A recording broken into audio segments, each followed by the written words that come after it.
Number 7 in Vinegar Syndrome's archive range is LA Wars. Now look at that cover. It kind of dictates action, mayhem and lots of guns, and the movie delivers exceptionally well. If you were to write down almost every trope from action movies from the 80s and just put them in linear order, you would get the script for LA Wars. We get a disgraced cop, Quinn, who's the kind of guy that shoots first and might even consider possibly asking questions later, maybe. But by that point, everybody's dead.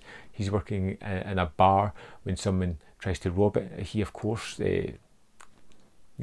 jumps in and attacks the guys, giving them warning shots to the forehead and just takes them down. The police pull him in, and it's like his old captain, who's one of those like shouty captains, who's just like, "You're never going to do this again, Quinn."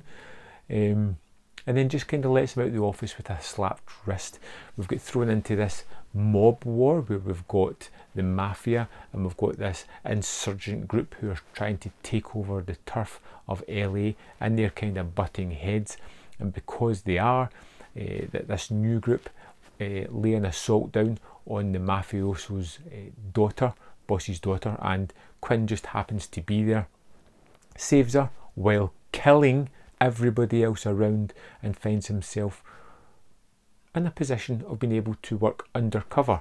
And the police make him an offer that he can get his badge back if he's willing to do this dangerous mission. This story's pointless.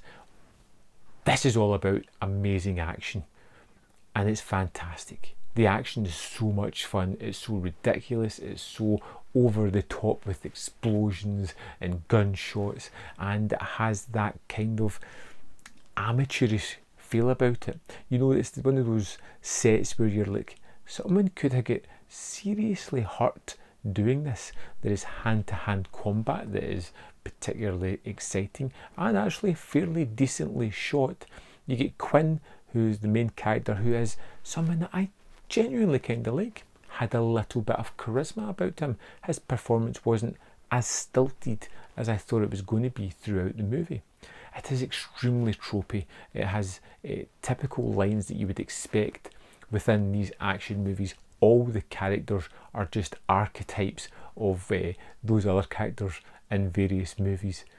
But it all comes together in this wonderful package that's full of enthusiasm, excitement, and they are really reaching above and beyond their budget to procure the kind of film that they want to deliver, and they achieve it. That's the strange thing about this. For all its misgivings, of which it has a few, you just don't care, because it is a sheer sense of enthusiasm, excitement, kinetic action, and just a real energy about the film that elevates it above some of the other things that I've watched. I really do feel that the pacing and the way it delivers its action is the driving force behind this movie. The screenplay is formulaic and the kind of thing that you would fully expect, but the action is constant. It is heavy on the bloodlust. Everybody's getting shot multiple times. There's car chases. There's hand-to-hand combat. There is sieges on buildings. There are bad guys to root against. There is people who are turncoats waiting for that opportunity to change sides and kill everybody if they possibly can. It has everything. It is complete 90s action nonsense, and it does it perfectly.